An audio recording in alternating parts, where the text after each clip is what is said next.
Buenísimo. Bueno, vamos a continuar entonces con nuestras cartas de Pablo. Vamos a hoy a meternos de lleno en la carta a los tesalonicenses para dejar las dos cartas a los tesalonicenses, si bien la primera, como les contaba el otro día, es el primer escrito hasta ahora descubierto como tal del Nuevo Testamento en el año 51. Eh, Imagínense, para ponerlos así, que lo van a notar más, aproximadamente unos 20 y pico de años después de la ascensión del Señor. Entonces, lo importante que tiene esta carta es ver en una comunidad joven, en una comunidad pujante, completamente comprometida y no carente de problemas, eh, en qué creían, cuáles eran, cuáles eran las bases de su fe, cuáles eran sus problemas, sus desafíos. Es realmente un documento espectacular, muy, muy importante para lo que es la historia de la Iglesia, la historia de la espiritualidad cristiana y obviamente para todos nosotros que permanentemente en Pablo y en sus cartas encontramos las respuestas que dio hace 2000 y pico de años con una actualidad y con una vigencia como si nos las hubiese escrito hoy a la mañana, ¿no? Porque fíjense cuál era la misión del apóstol, que un poco lo estuvimos viendo la semana pasada: acompañar. Es maravilloso porque él funda eh, esta, esta comunidad griega, ¿no? De Salónica. En la actualidad es la ciudad de Salónica, ¿no? Le desapareció el Tes, le quedó Salónica, pero en el momento, por muchos años, fue la capital del Imperio Macedónico, o sea que tenía una importancia muy grande. Y a partir del año 44, antes de Cristo, cuando ya estaba, como cuando ya estaba expandiéndose y casi en un esplendor muy grande, el Imperio Romano pasa a ser lo denominado ciudad libre, o sea, ciudad del Imperio Romano como tal, ¿no? Bajo ningún dominio que pudiera sentirse extranjero. Era una ciudad completamente liberada en el año 44, casi casi en la época ya del cristianismo. Entonces, fíjense que Pablo funda esta comunidad habiendo salido corriendo de Filipos, cuando lo estaban persiguiendo, cuando de alguna manera lo buscaban para frenar su misión apostólica, su misión evangelizadora, y la funda. También tiene que salir de allí a raíz de la persecución y se va a instalar por un tiempo largo. Recuerdan que está un tiempo largo, largo en la comunidad de los corintios. Es desde este lugar, desde Corintio, que Pablo escribe esta carta.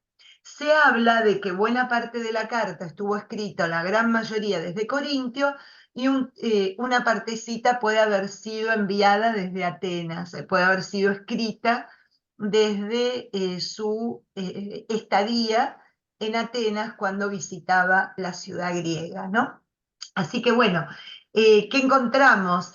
Encontramos signos de comunidad joven, comunidad perseguida, comunidad fortalecida por la persecución, una devoción ya 20 años después de la ascensión al cielo, por eso es tan importante, a la Santísima Trinidad.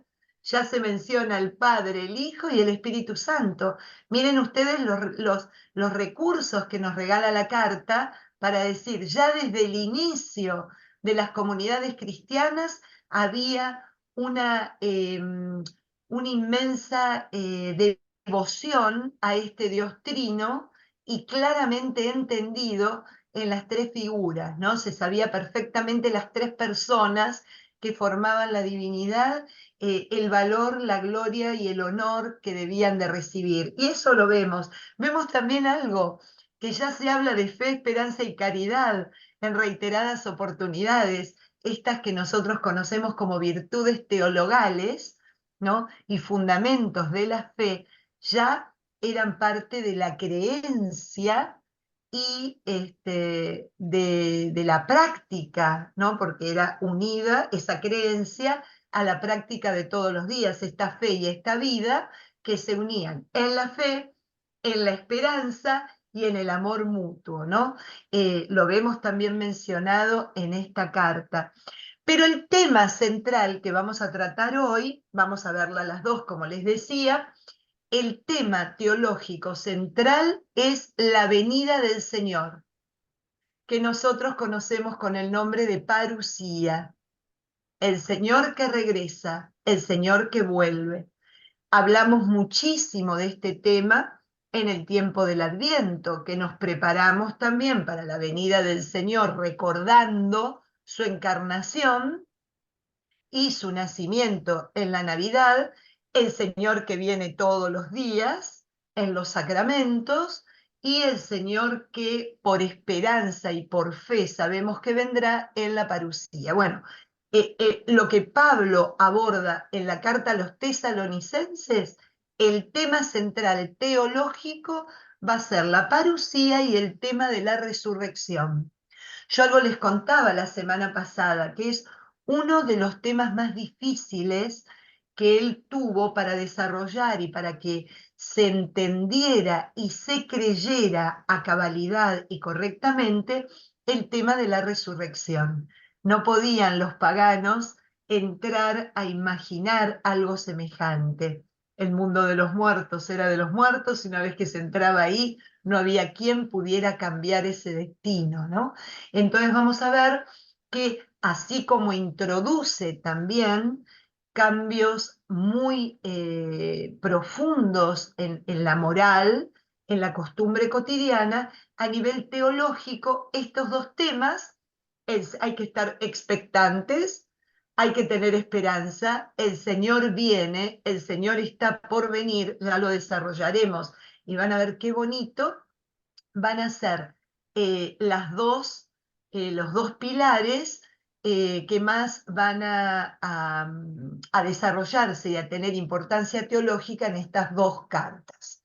Una es bastante larguita, la de los tesalonicenses tiene 5 capítulos, pero la tesalonicenses 2, van a ver que es muy breve, que tiene apenas tres capítulos, porque es como una necesidad de aclaración, especialmente sobre el tema de la parusía. Así que bueno, un poquito esta es la introducción de nuestro tema de hoy y vamos a iniciar como hacemos siempre, poniéndonos en presencia del Señor, este Señor que nos ama, nos espera y que nos regala y que celebrábamos con tanta alegría el tercer domingo del tiempo ordinario después de la Navidad. Siempre va a ser después de la Navidad, es una acotación un poco sin sentido la que les hice, pero el tercer domingo ordinario está dedicado al domingo de la palabra de Dios, ¿no? Y esta semana nos va regalando también lo que significa y cómo vivir esa palabra, cómo recibirla, ¿no? Ayer nos decía, mi madre y mis hermanos son los que la reciben, la escuchan y la viven. Y hoy nos va a regalar en el Evangelio, que les propongo que después lo lean, esa bellísima parábola en Marcos, en donde inicia con el tema de la semilla, la palabra de Dios que cae, y depende de dónde caiga y cómo se cuide y cómo fecunde y cómo crezca, es la palabra de Dios en nuestra vida, en nuestro corazón, en nuestra existencia. Así que hoy continúa el tema de esta realidad tan hermosa que los que tenemos vocación de estudiarla, de profundizarla, de relacionarnos desde la oración con el Señor que nos habla en cada momento a través de su palabra, encontramos esta semana realmente de un gozo y de una invitación permanente como ninguna otra. Así que bueno, nos ponemos entonces en presencia del Señor, que es Padre, Hijo y Espíritu Santo. Amén. Yo sellé una alianza con mi elegido.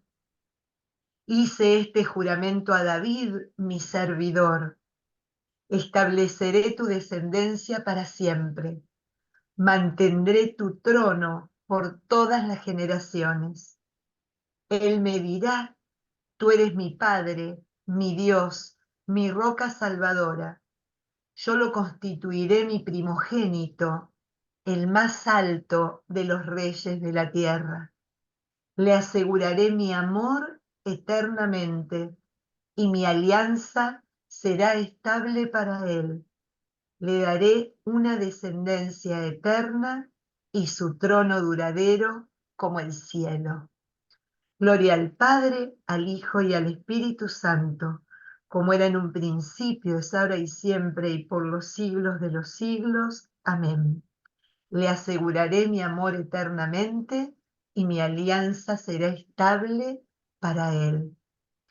Pidámosle al Señor esta certeza, ¿no?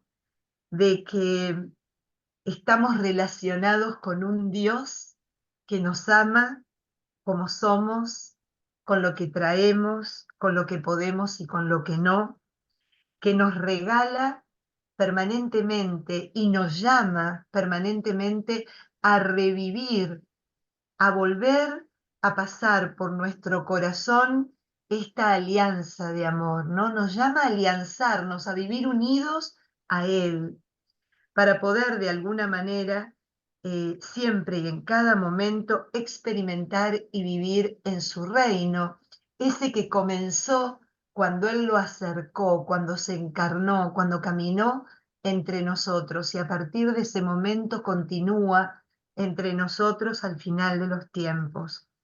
Que realmente se profundice nuestra fe, se profundice nuestra esperanza y se profundice nuestro amor en este Señor que nos busca, que nos llama hacia Él y que nos ata a su corazón hasta la eternidad. Te lo pedimos, Señor, a ti que vivís, reinás y estás entre nosotros, que podamos experimentarte de esta manera. Amén.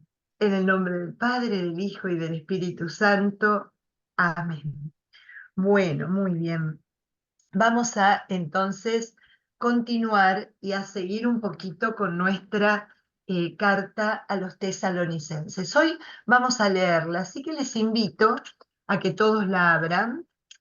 Eh, ya habíamos leído el encabezado, porque bueno, un poquito les mostraba yo en el encabezado eso que la semana pasada les di como introducción a lo que son las cartas, las epístolas, cómo Pablo mantiene la tradición de la época y utiliza las mismas partes que cualquier escritor de carta utilizaba en aquel momento, ¿no? Lo que nos conmueve es el contenido. El contenido es de saludo, de reconocimiento, de bendición, de agradecimiento. Luego el cuerpo y por último nuevamente la bendición, nuevamente los deseos, después de un grupo de consejos y orientaciones para la comunidad, termina bendiciéndolos y deseándoles la paz del Señor, ¿no? Vemos cómo esto se va a ir manteniendo en casi todas las cartas y epístolas que leamos de él. Así que bueno, vamos a irnos. eh, Algo importante para que nos quede claro lo que vamos a leer. Él funda, se va, y después de un tiempo, como se entera de que era una comunidad, la de Tesalónica, perseguida, ¿no? como es perseguido él, con el afán de que dejaran de evangelizar, con el afán de que dejaran de ser una comunidad cristiana, les manda a Timoteo. ¿Para qué? Para que ante la adversidad no vayan a cambiar, para que ante la adversidad no abandonen la esperanza cristiana, no abandonen el Evangelio. Entonces les manda a Timoteo para que él, un poco en representación de Pablo, los acompañe y les transmita esa palabra de consuelo y de fuerza que los mantiene unidos en la fe. Entonces, la respuesta es señalando esto: Timoteo me contó, Timoteo me trajo, me alegró, ¿no? Entonces van a ver que está en relación al informe que Timoteo le da al regreso a Corintios, que era donde estaba justamente Pablo establecido. Bueno, vamos entonces a el capítulo 2, que es muy bonito. Algo de eso estuvimos leyendo, pero vamos a leerlo ya de una manera seguida.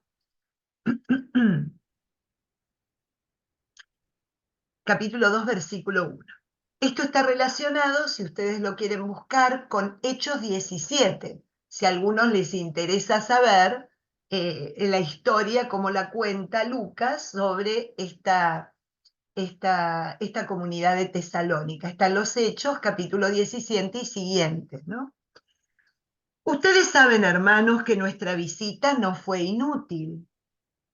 Después de sufrir malos tratos en Filipos, como ya saben, nuestro Dios nos dio valentía para anunciarles la buena noticia de Dios en medio de una fuerte oposición.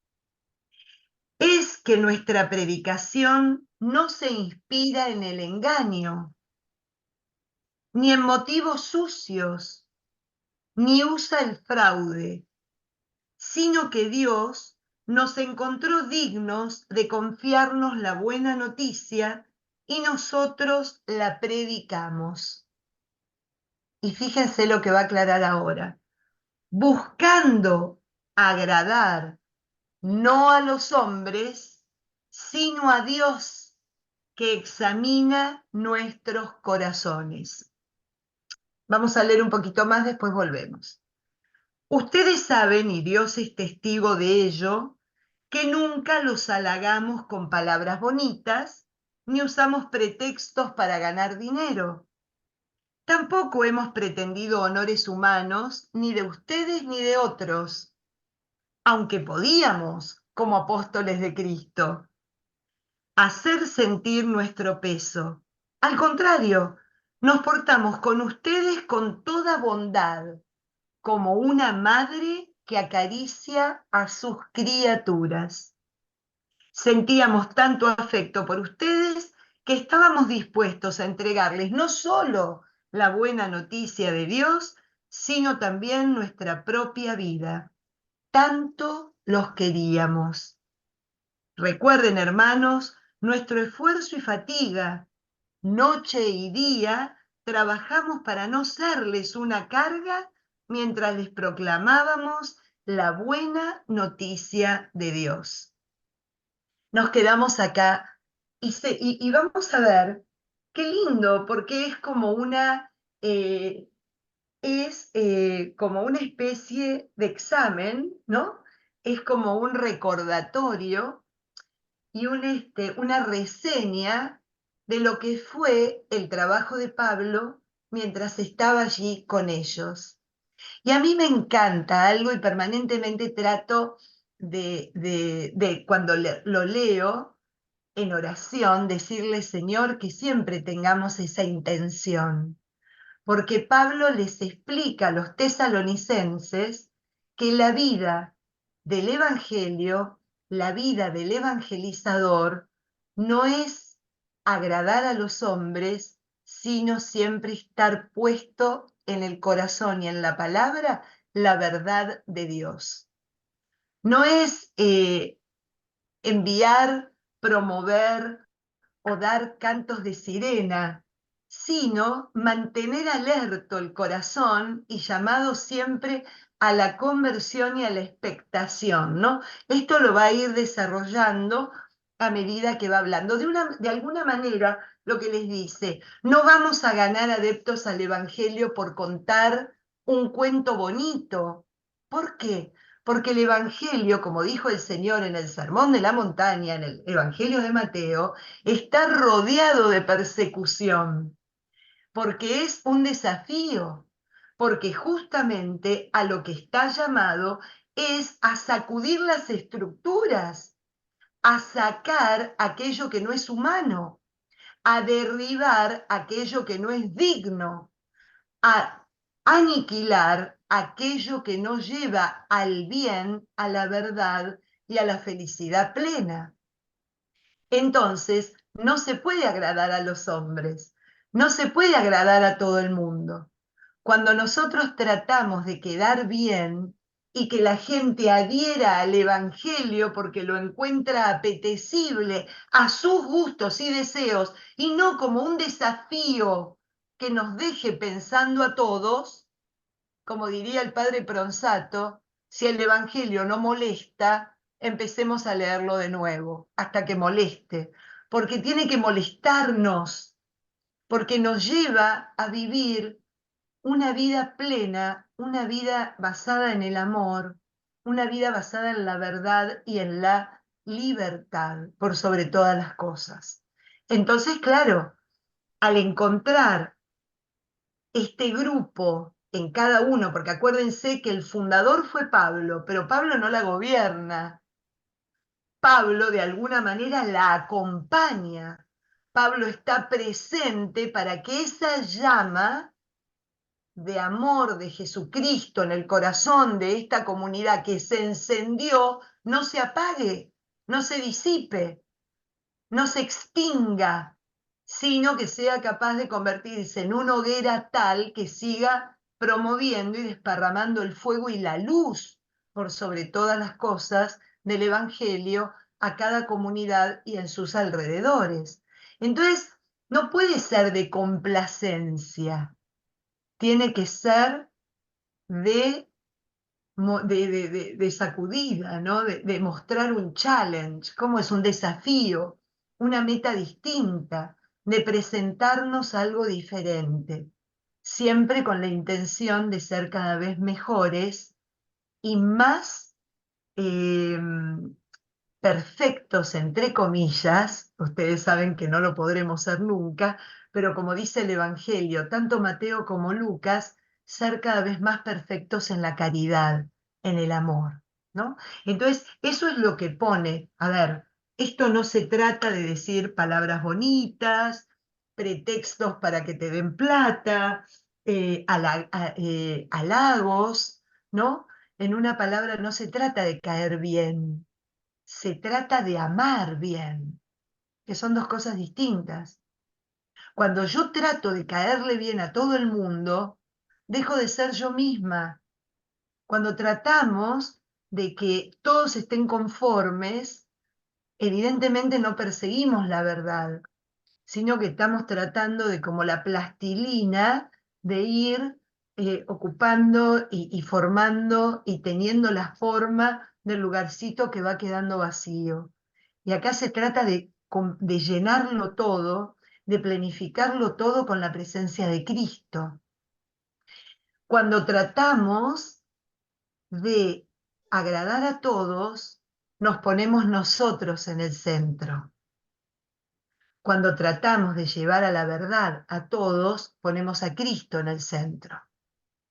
Eso es lo que nos va mostrando San Pablo, ¿no? Y obviamente es un desafío.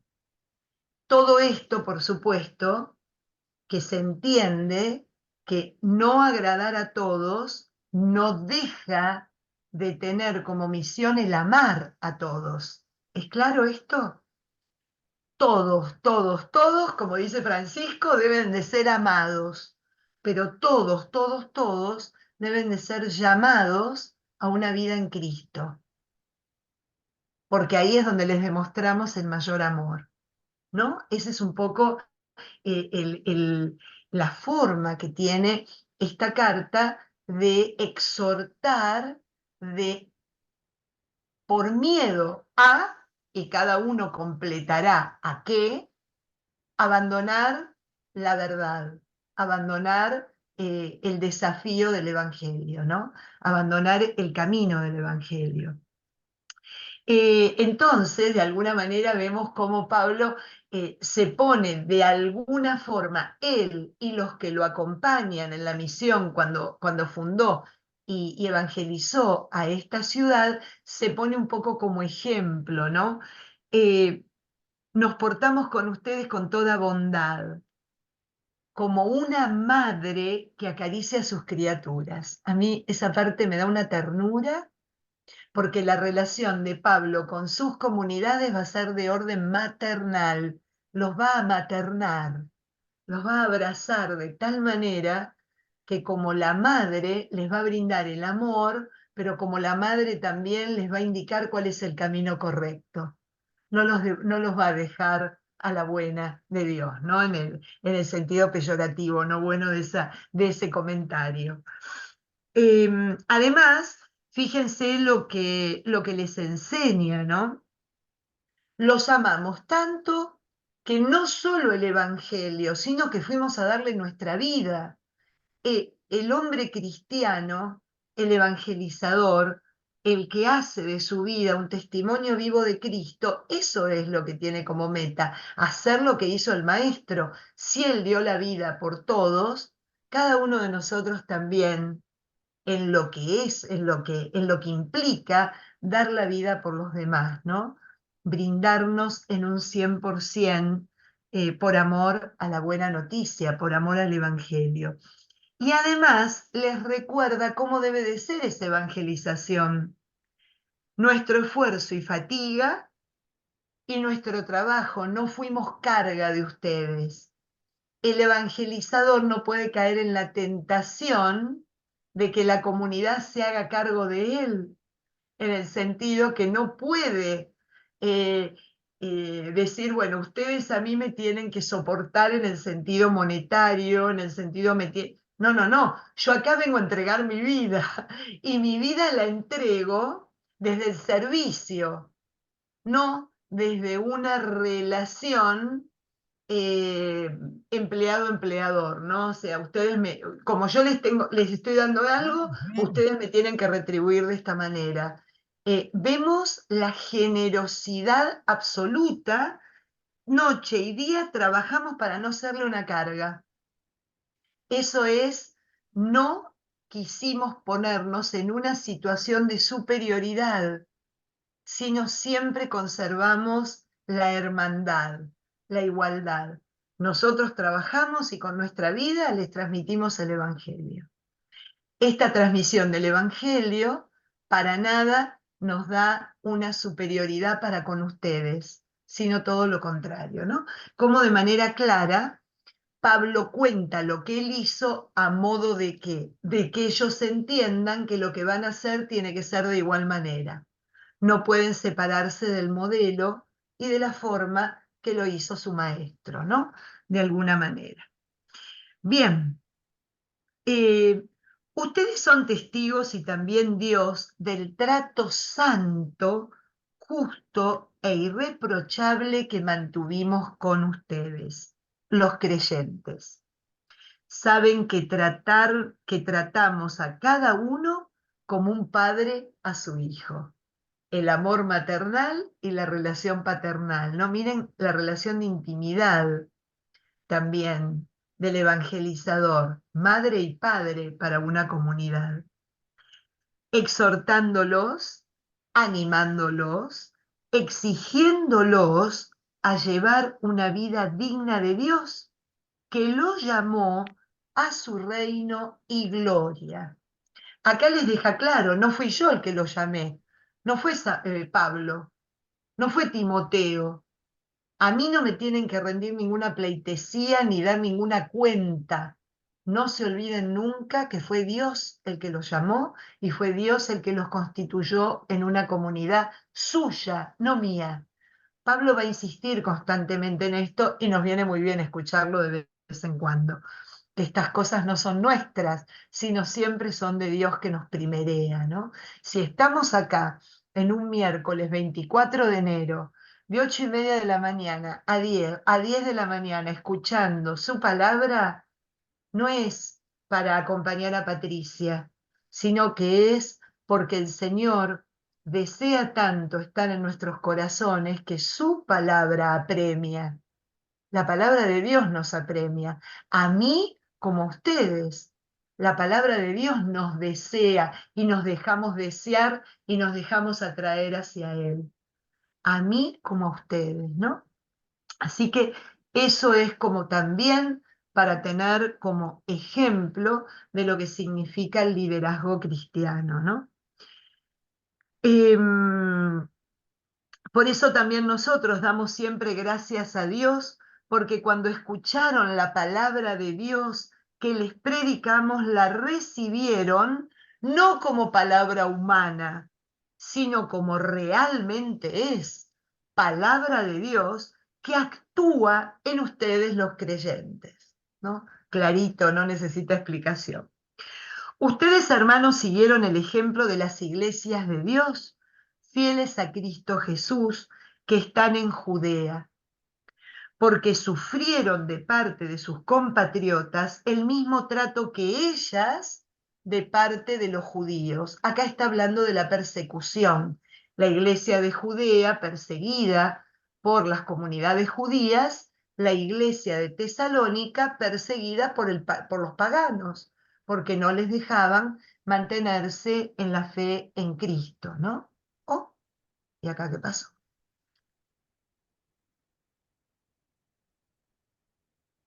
No entendemos qué pasó. Locura tecnológica. Bueno, pero ya estamos de vuelta. Acá estamos. No tengo idea, yo no toqué nada, les juro que estoy leyendo la Biblia nomás. Pero bueno. Pero creo que solamente pasó para ti, Patti, porque Ah, no nos dimos cuenta. perfecto, perfecto. Me desapareció el Zoom a mí. Por eso pensé que se había cortado. Perfecto. Seguimos entonces. Perdonen la interrupción. Em, los cuales dieron. Acá dice, miren, sus compatriotas el mismo trato que ellas de parte de los judíos, los cuales dieron muerte al Señor Jesús, nos persiguieron a nosotros, no agradan a Dios y son enemigos de todo el mundo. Qué fuerte, ¿no? Qué fuerte. Recuerden que cuando tanto Pablo habla de los judíos como Juan, los judíos significan las autoridades judías, las autoridades del templo, del Sanedrín, los sacerdotes, ¿no? Doctores de la ley y escribas. No está hablando de aquel que es parte o que forma parte de una religión, que es el judaísmo. Eso es importante porque este tipo de expresiones, cuando se toman de manera literal y no se explican, dieron lugar a lo largo de la historia de la humanidad a un antisemitismo sin sentido, porque pensemos que Cristo era judío, María era judía, los apóstoles son judíos, todas las comunidades, los primeros cristianos fueron judíos. Entonces, cuando habla de los judíos de esa manera, tanto Pablo como los evangelios, está hablando de las autoridades judías de Jerusalén, ¿no? Y de algunas comunidades que vimos cómo lo maltrataban a él y a Bernabé cuando hicimos nuestra lectura de los Hechos de los Apóstoles. Bien, nos impiden hablar a los paganos. Parece que había también que no dejaban que se acercaran a los paganos para que se salven. Y así están colmando la medida de sus pecados. Pero finalmente el castigo de Dios ha venido sobre ellos. Es duro, Pablo, bien duro, y obviamente se va a ver la destrucción del templo y de Jerusalén como un signo, ¿no? Unos años más adelante. Nosotros, hermanos, separados temporalmente de ustedes, en el cuerpo, pero no en el corazón, sentimos un ardiente deseo de volver a verlos. Yo, Pablo, varias veces quise ir a visitarlos, pero me lo impidió Satanás, porque cuando venga el Señor nuestro Jesús, ¿quién sino ustedes serán nuestra esperanza y gozo y la corona de la que estemos orgullosos ante Él? Ustedes son mi gloria y mi gozo, ¿no?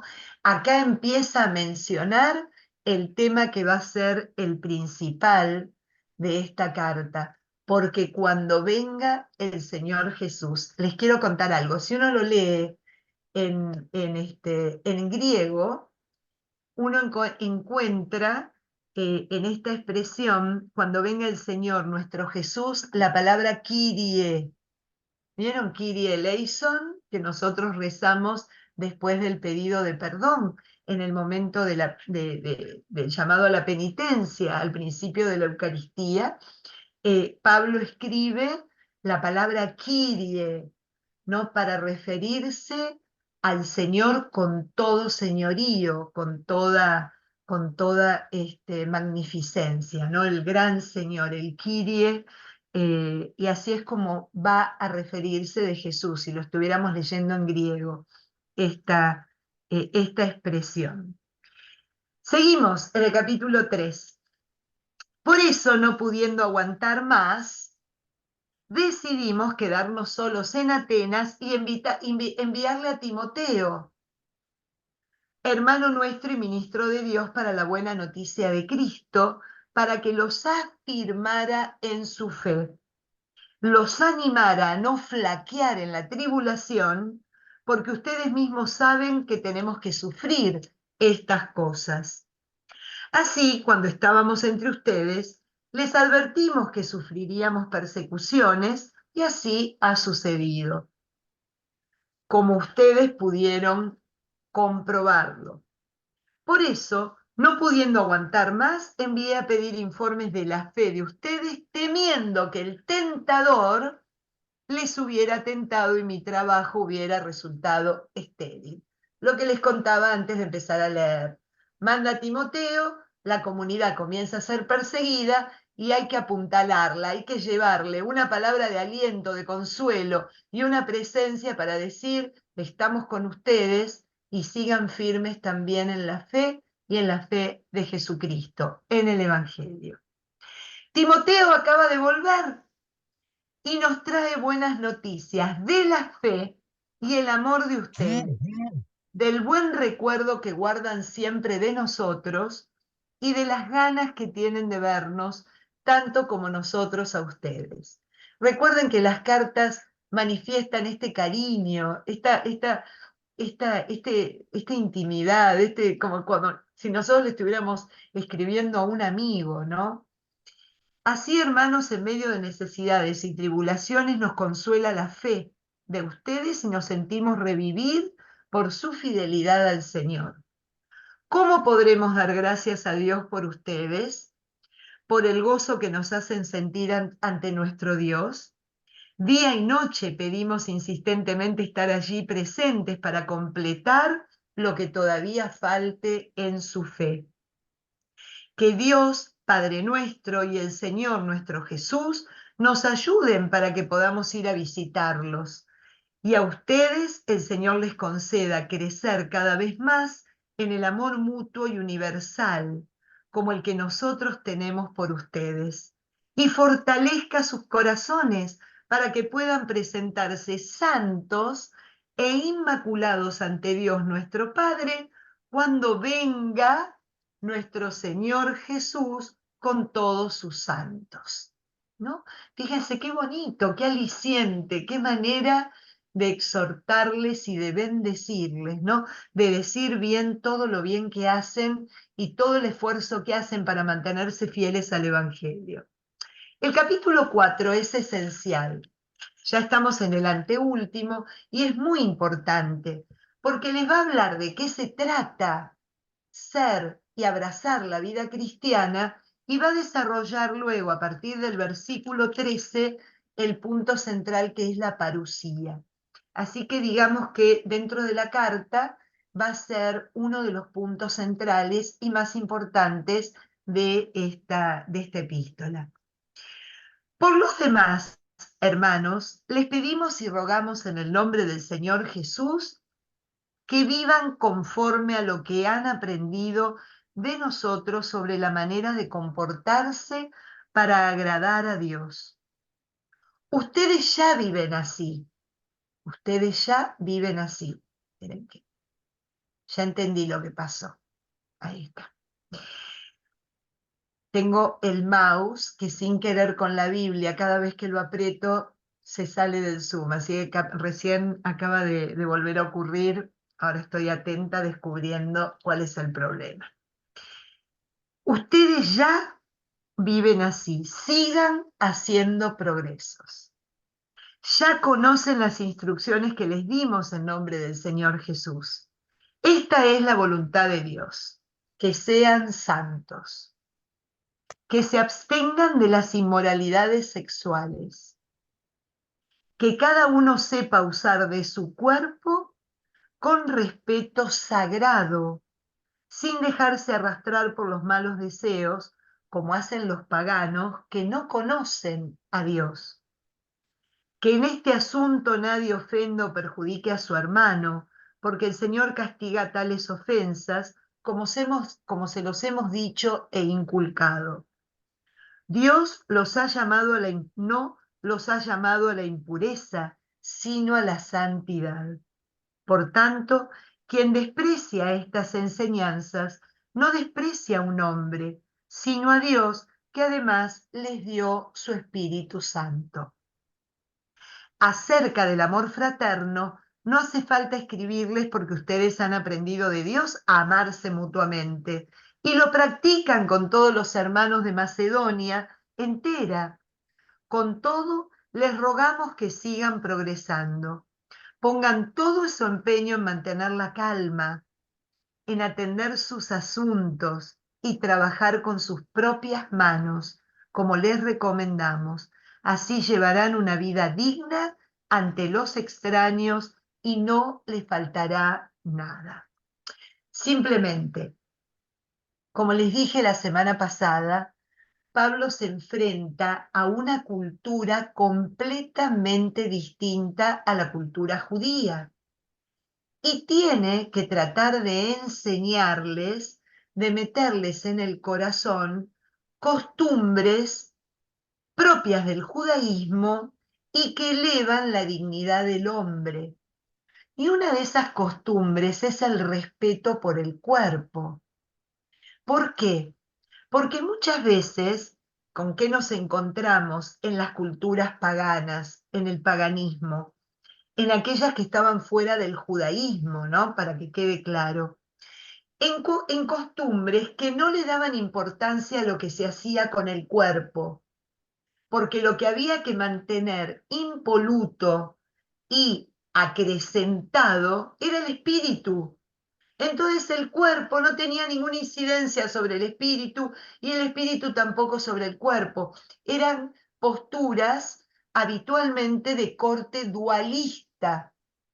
El cuerpo por un lado, el espíritu por el otro. Lo que yo haga con el cuerpo no tiene una implicancia en lo espiritual. El judaísmo une, el judaísmo y el cristianismo une cuerpo y alma, a tal punto que San Pablo nos va a decir en otra carta, ustedes son templos del Espíritu Santo. Ustedes tienen un Dios dentro de su corazón. Son imagen y semejanza de Dios. Son imagen y semejanza de Dios en todo. En todo.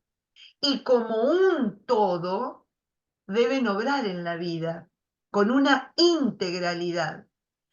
Pablo va a llegar a la conclusión y va a exhortar en su evangelización a entender que no somos cristianos porque seguimos la idea de Cristo, la enseñanza de Cristo. Somos cristianos porque somos otro Cristo para los hermanos. ¿Me siguen? Somos otro Cristo para los hermanos.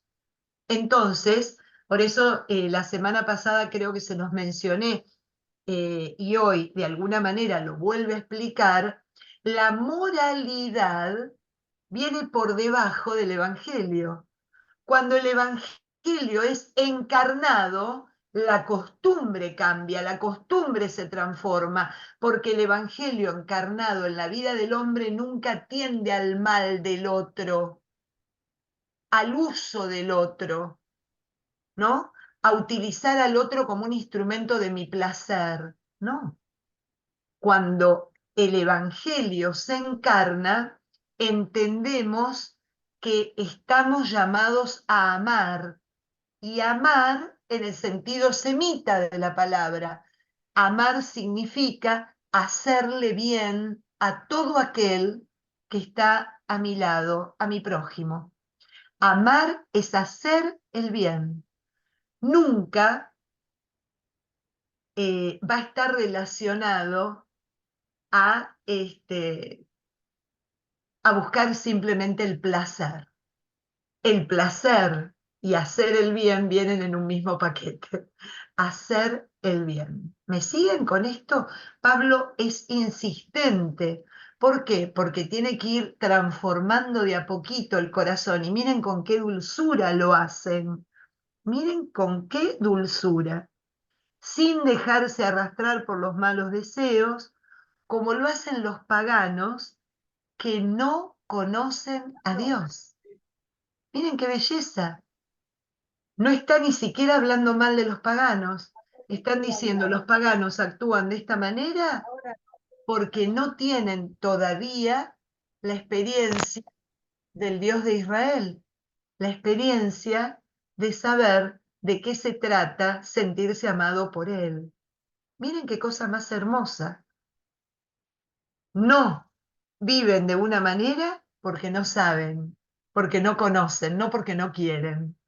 Ahí está el evangelio sin el prejuicio, el llamado a la evangelización sin el prejuicio, porque si yo voy con el prejuicio, nunca el evangelio podrá ser transmitido de la misma manera, porque ya empiezo a evangelizarlos juzgándolos. En cambio, Pablo me enseña que la evangelización es siempre desde el amor, no desde el juicio.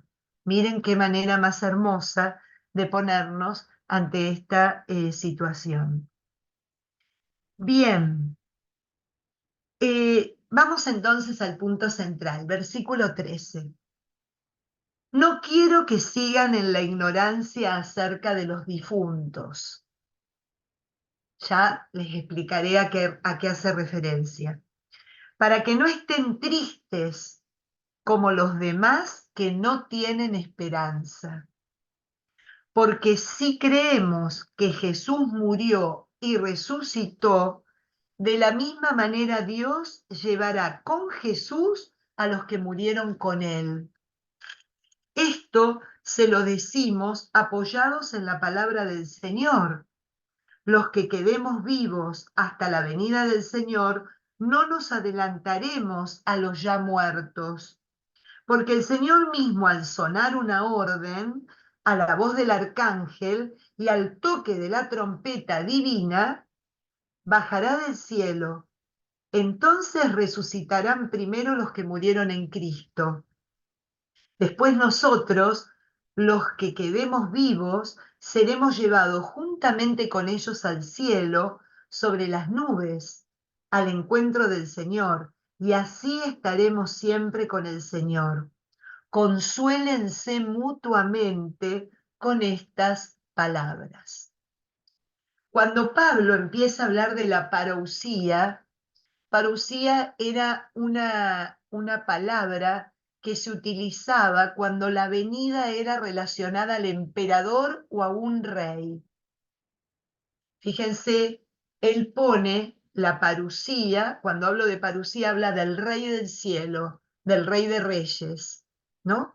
Esta venida, que no es una venida cualquiera, es de una venida majestuosa, ¿no? A ese nivel. Por eso entendían. Lo que pasa es que nosotros, como lo leemos en español, no logramos ver la diferencia, pero cuando aparecía, cuando el Señor venga, parousia, oh my God, el Señor viene con toda su majestad, como lo que es el Rey de Reyes, ¿no? Entonces, fíjense qué bonito, porque ¿qué había empezado a pasar?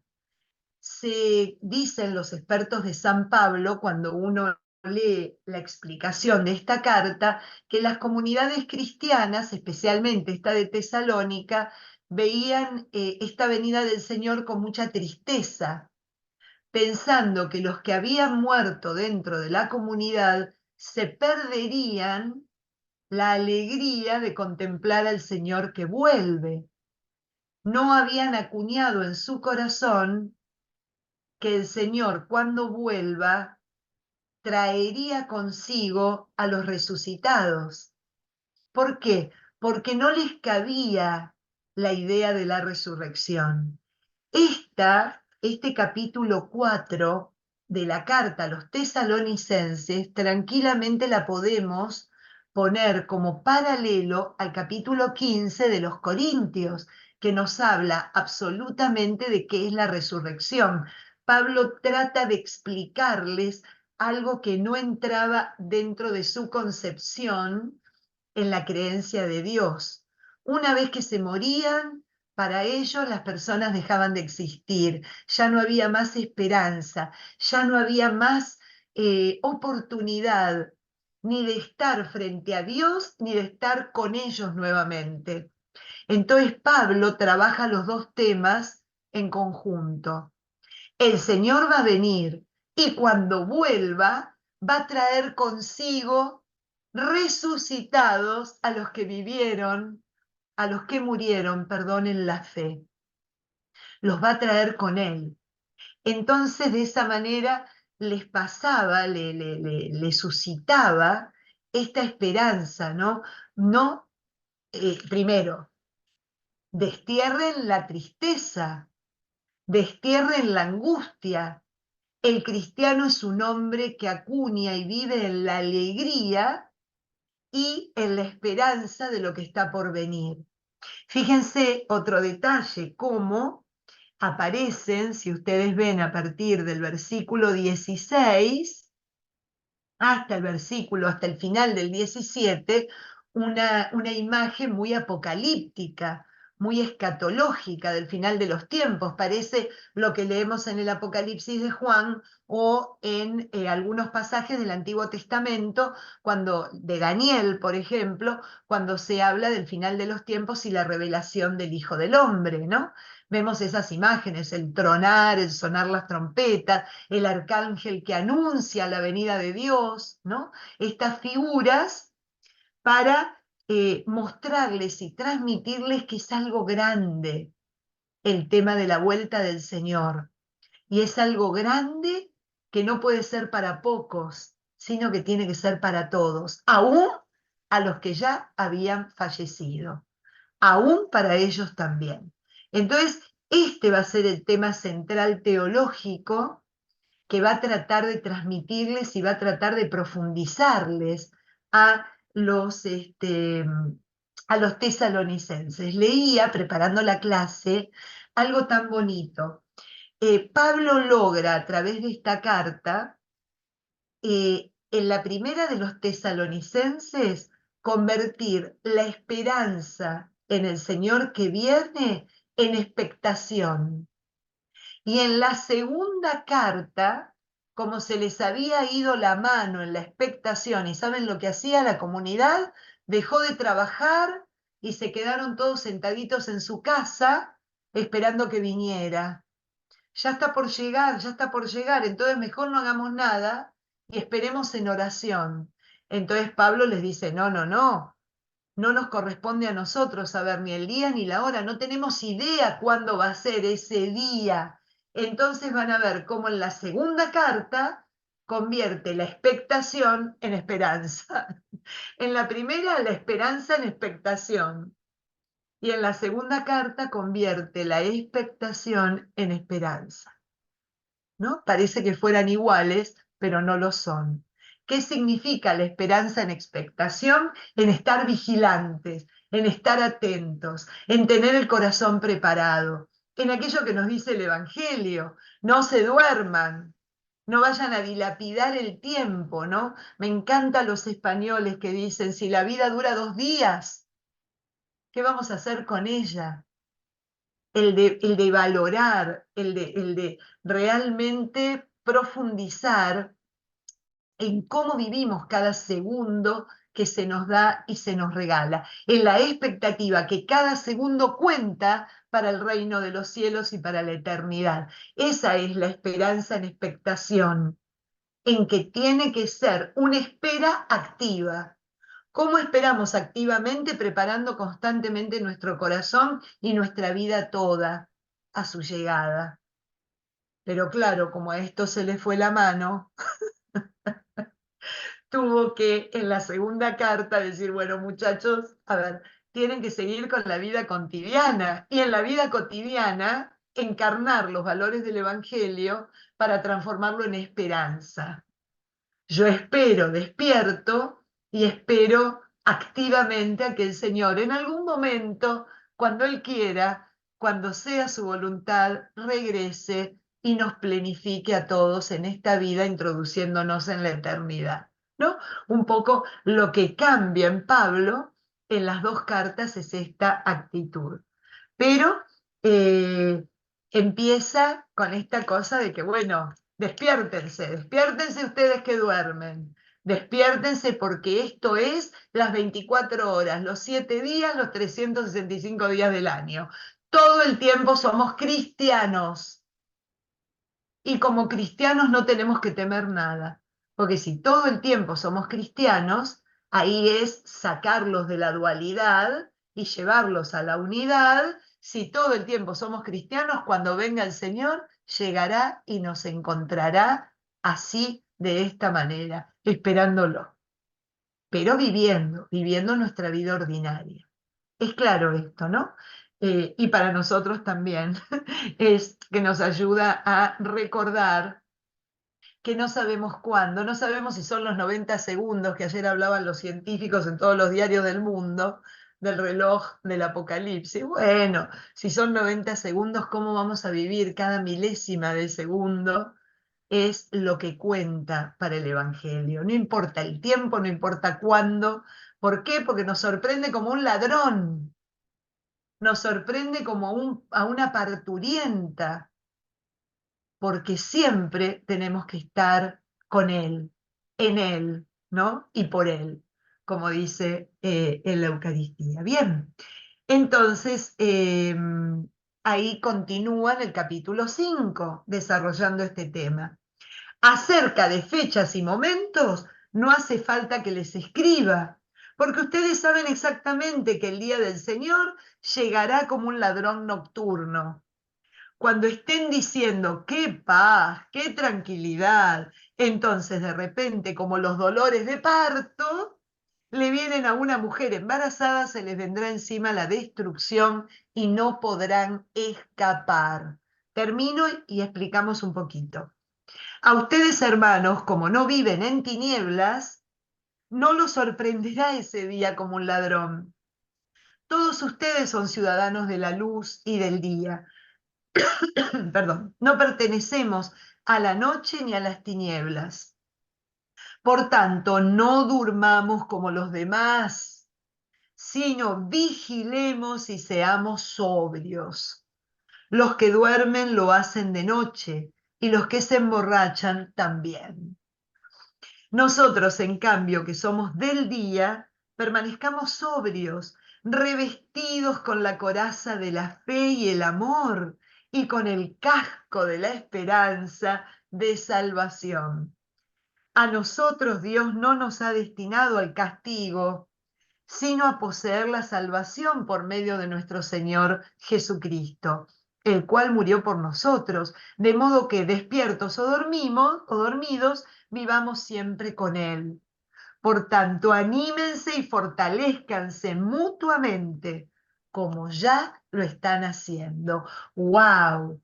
¡Qué broche de oro y de esperanza! Estamos destinados.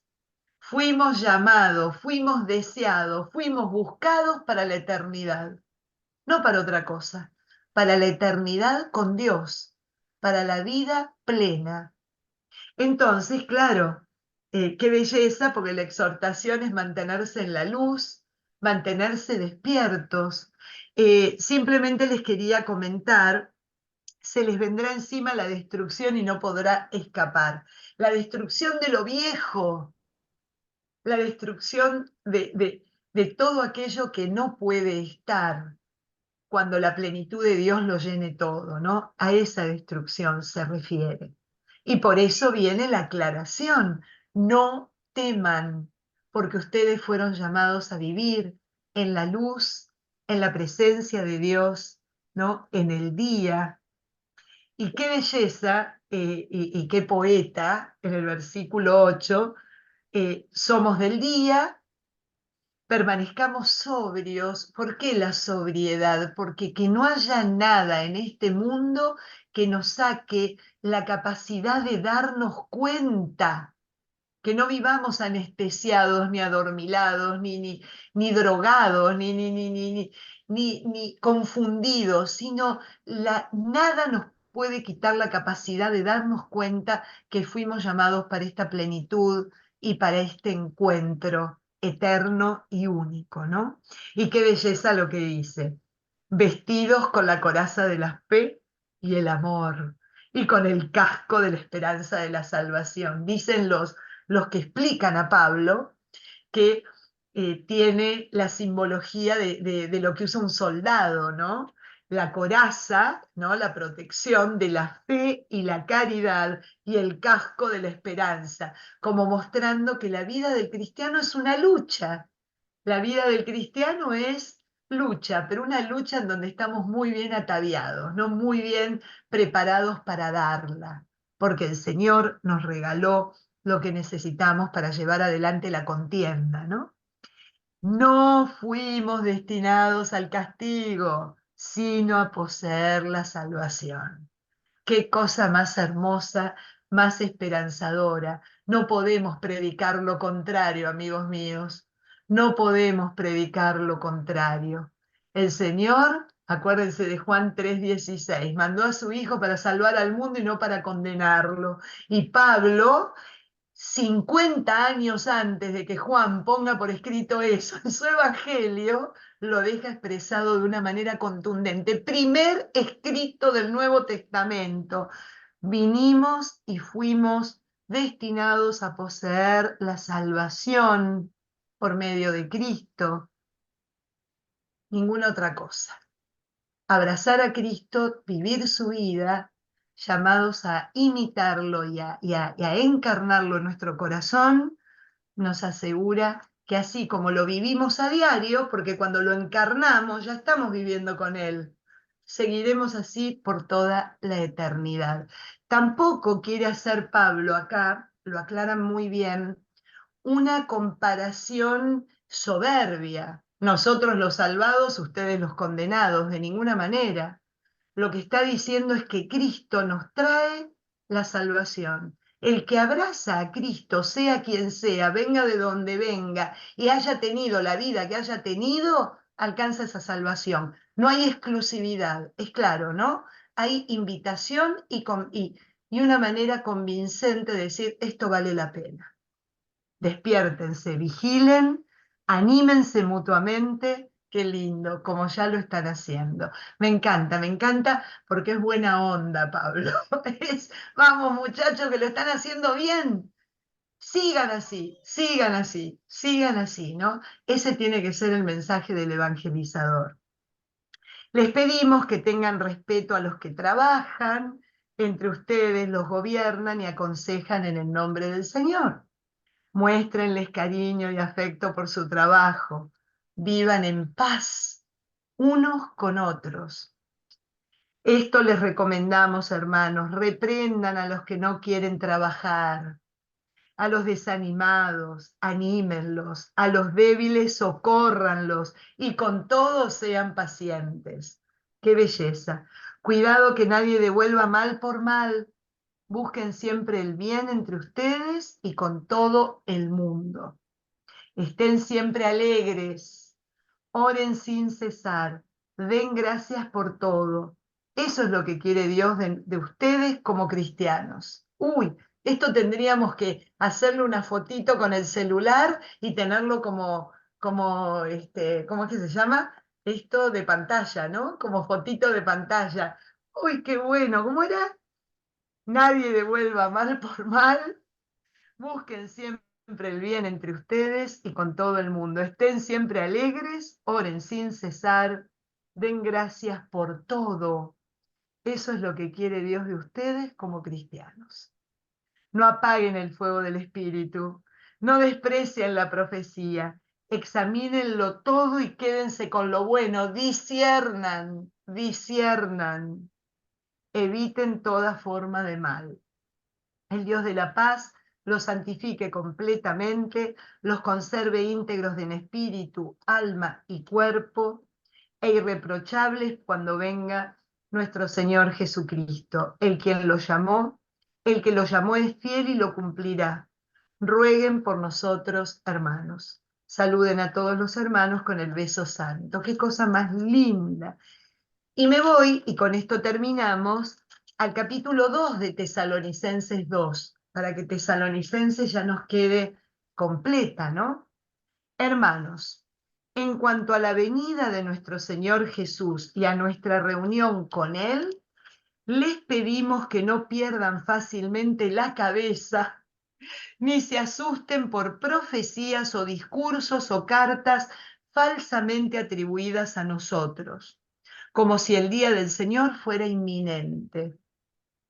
Que nadie los engañe de ningún modo.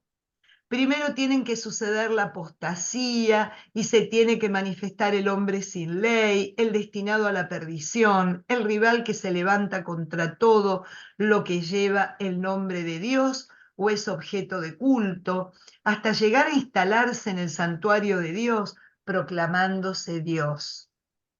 Fíjense, ¿no?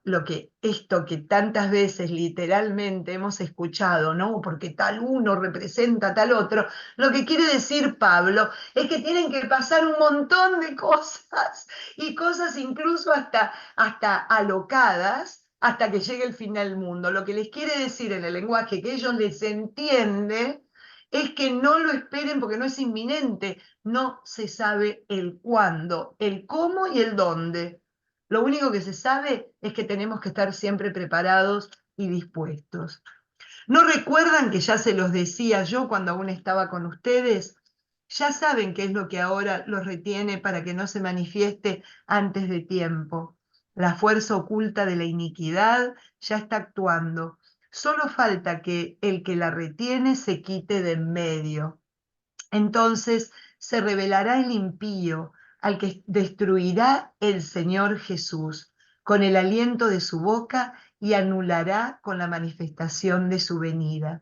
El impío que se presentará por acción de Satanás con toda clase de milagros, señales y falsos prodigios, con toda clase de engaños perversos para los que se pierden porque no aceptaron para salvarse el amor a la verdad.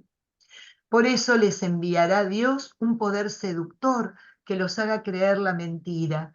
Así serán juzgados los que en vez de creer la verdad, prefirieron la injusticia. Como verá, en un idioma apocalíptico y escatológico lleno de simbolismo, les vuelve a exhortar: abracen la verdad, estén despiertos y vivan el cristianismo. Que nada los sorprenda. Oraciones mutuas y al final, en el capítulo 3, versículo 6, miren qué exhortación. Hermanos, en nombre de nuestro Señor Jesucristo, les recomendamos que se aparten de cualquier hermano de conducta desordenada y en desacuerdo con las instrucciones recibidas de nosotros. Ustedes saben cómo deben vivir para imitarnos. No hemos vivido entre ustedes sin trabajar. No pedimos a nadie un pan sin haberlo ganado, sino que trabajamos y nos fatigamos día y noche para no ser una carga para ninguno de ustedes. Y no es que no tuviéramos derecho, pero quisimos darles un ejemplo para imitar. Cuando estábamos con ustedes les dimos esta regla: el que no quiera trabajar, que no coma. Así que ahí es donde los saca de lo que había empezado a pasar en Tesalónica, que todo el mundo se había dado al ocio y a la espera del Señor, haciendo la nada misma. Ven que dice, nos hemos enterado que algunos de ustedes viven sin trabajar, muy atareados en no hacer nada. A eso le recomendamos y aconsejamos por el Señor Jesús que trabajen tranquilamente y se ganen el pan que comen. Ustedes no se cansen de hacer el bien. Si alguien no obedece las instrucciones, señálenlo y no se junten con él para que recapacite. Pero no lo traten como enemigo, sino aconséjenlo como a un hermano. Corrección fraterna. Que el Señor de la paz les dé siempre y en todo la paz. El Señor esté con todos ustedes. El saludo es de mi puño y letra y es la contraseña en todas mis cartas. Pablo. La gracia de nuestro Señor Jesucristo esté con todos ustedes. Bueno, vimos una y dos porque tienen que ver por qué la uno y por qué la dos. Porque la dos viene a rectificar y a decirles, paren, paren, paren. Cambien la expectación en esperanza, ¿no? En algo que no sabemos cuándo vendrá, pero que nos tiene que encontrar despiertos y preparados y encarnado al Señor en nuestro corazón siempre y en todo lugar. Así que bueno, ya terminamos las tesalonicenses. Bueno, la primera, a mí me parece que la primera carta es extraordinaria. Yo cuando pienso que fue escrita muchos años antes de que saliera y puesto por escrito cualquier evangelio, nos vemos cómo contiene, como un resumen, lo que después en los evangelios encontramos como enseñanza, ¿no? Como exhortación y como invitación del Señor Jesús en nuestra vida. Así que bueno, no he parado de hablar, qué locura. Díganme ustedes algo, por favor. Comenten, pregunten si algo no quedó claro, si algo no les parece. Acá estamos. Si no lo sé, lo contesto la semana que viene. Sí, sí, sí. Elcita, te escuchamos. Hola Patricia, ¿cómo estás? Muy Quería, bien. mira, yo escuché una vez en la iglesia Betania al sacerdote decir que él era otro Cristo. Me cayó un poco mal. Yo dije, porque Cristo hay uno solo. Vos acabas de decir que vos también estás. ¿Me podés aclarar en qué sentido somos otro Cristo? Divino. Gracias por tu pregunta tan clara, primero.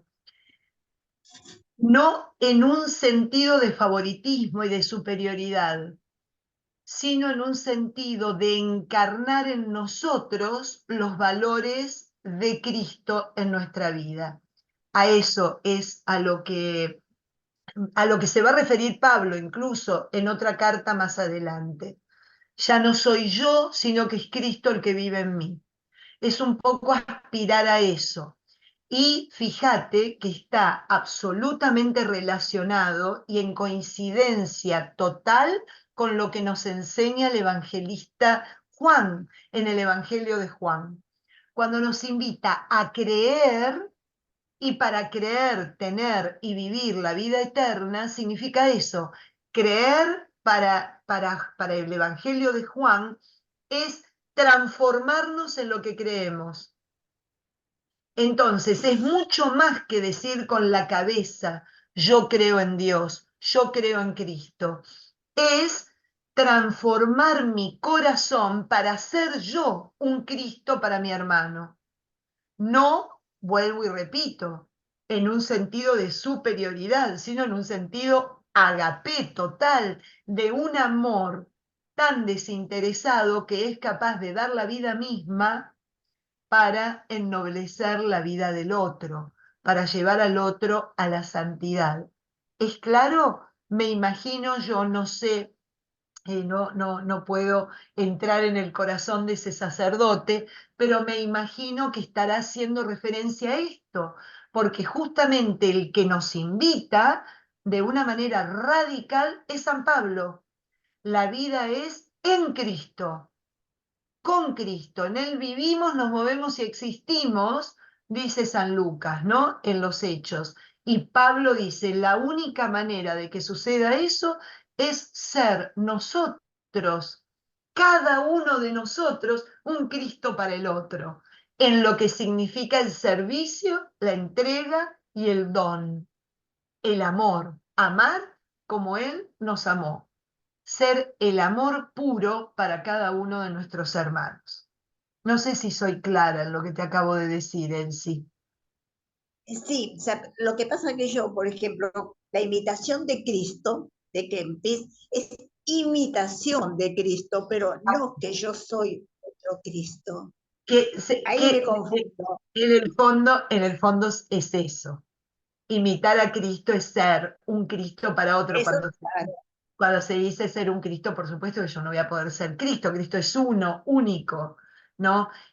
Pero se entiende, ser un Cristo para otro es imitarlo de tal manera, totalmente de acuerdo contigo, que mi vida lo transmita, lo muestre, lo proyecte.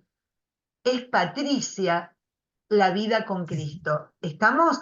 Obviamente que Cristo es uno, pero a lo que llama Pablo, y lo llama de una manera absolutamente contundente y radical en cada una de las comunidades, es hacer eso, vivir la imitación a Cristo de tal manera, ¿no? Que seamos copia fiel del original, firmado por el escribano. Muy bien, gracias, Patricia. ¿Viste? Porque Nada, Elsa, ahí gracias por tu estaba, pregunta, que seguramente estaba aclara. Sí, una, Leonor. estaba un poco confundida. No, Estaba un tranquila. poco confundida.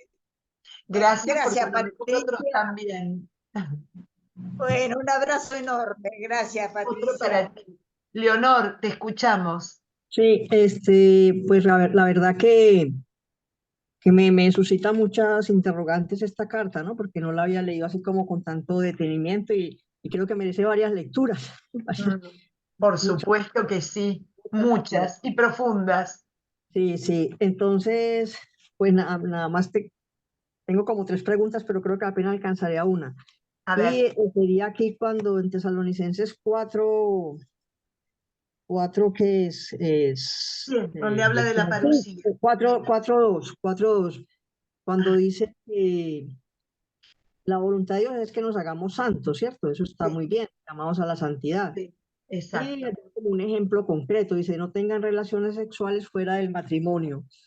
Entonces, como ahora está este documento un poco polémico de la fiducia supplicans, ¿cómo un poco conectar esta partecita?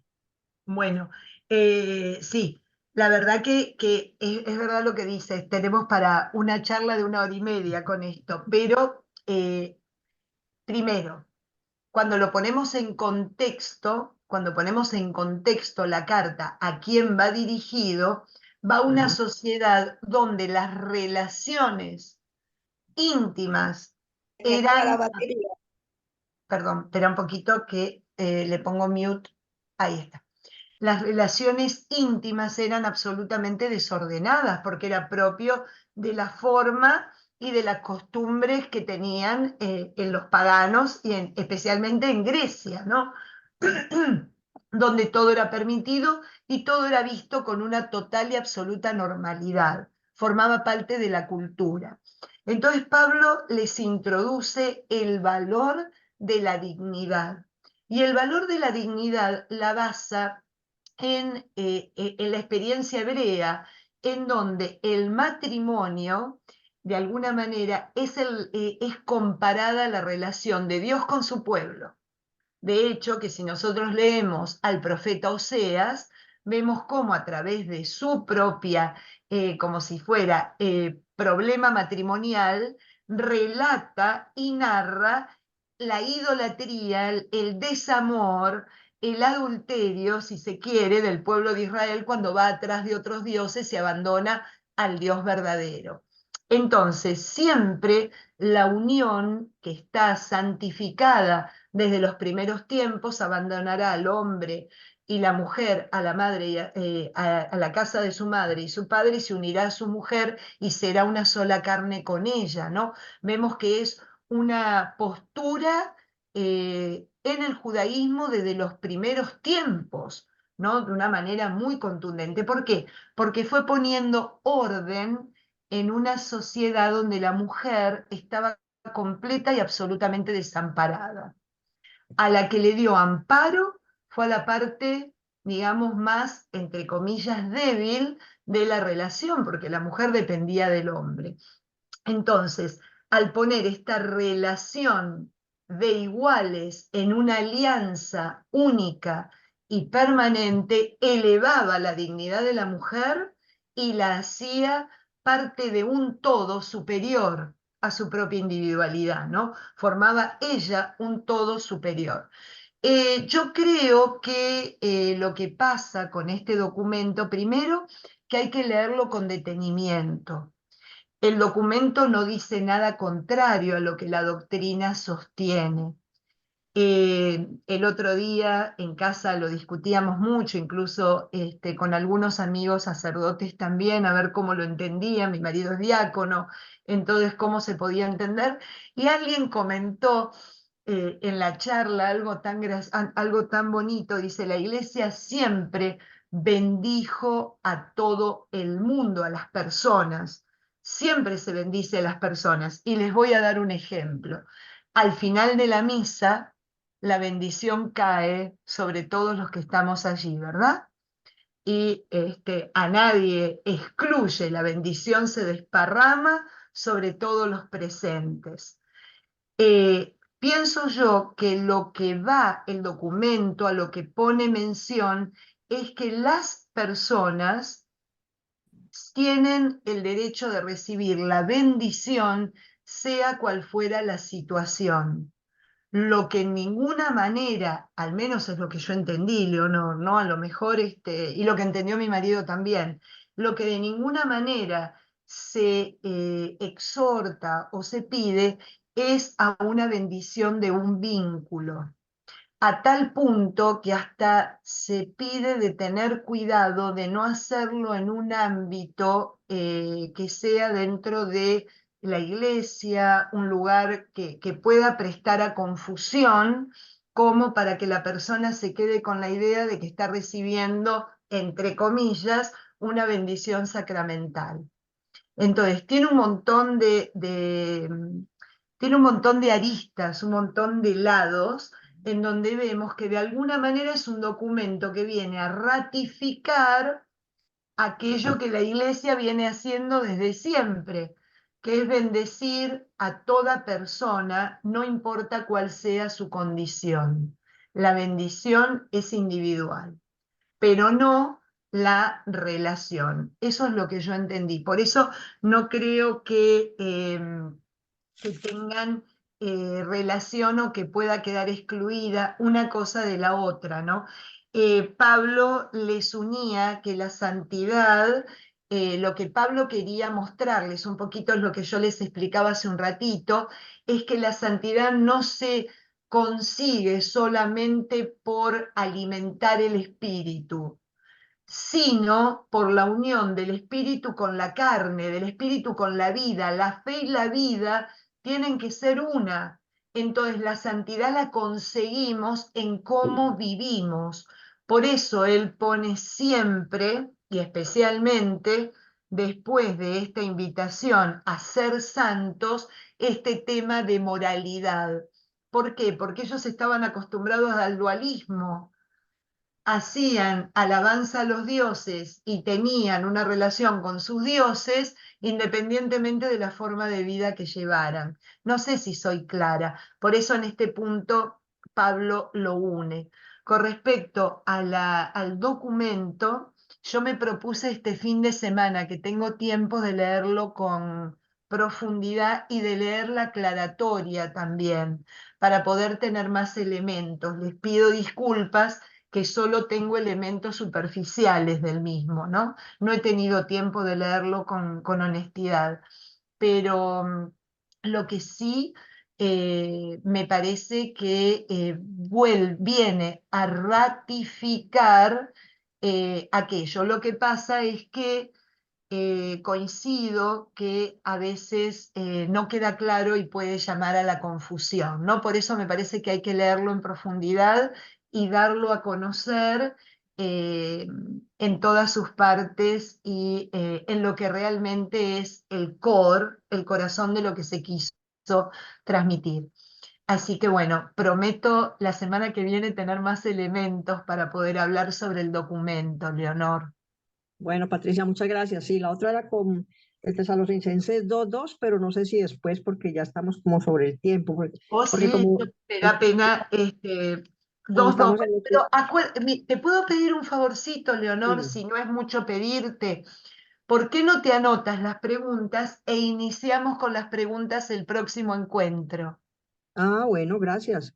No, Gracias. no las dejemos, porque mira, como la pregunta de Elsa, que también nos viene, ¿viste? Porque a lo mejor a alguno le queda duda y con la explicación se le puede disipar las dudas a varios. Así que yo Bueno, anótalas un poquitito para que no te olvides el miércoles que viene y yo en sí. cuanto empezamos te pido que me las hagas. ¿Te parece bien? Muchas gracias, claro que sí. Muy amable, muchas gracias. A ti, Leonor, y muchas gracias por estar y participar y preguntar, me encanta. Bueno, les mando un cariño muy grande a todos, que tengan una hermosa semana, cuídense y bueno, seguiremos encontrándonos. Ya tenemos todo lo del viaje de octubre, si a alguno le interesa, después coméntemelo, que con mucho gusto se lo hacemos llegar, probablemente lo mande por email, pero ya tenemos absolutamente todo, precio, itinerario, fechas, absolutamente todo. Así que con mucho gusto ya se los dejaré saber. Bueno, nada, nos vemos si Dios quiere la semana próxima y un beso grande. Chau, chau, saludos a Príncipe de Paz también. Gracias, gracias, bendiciones. Adiós, adiós. Gracias. Dios Gracias, Patri. Un beso grande, Elaine. Adiós, Gracias.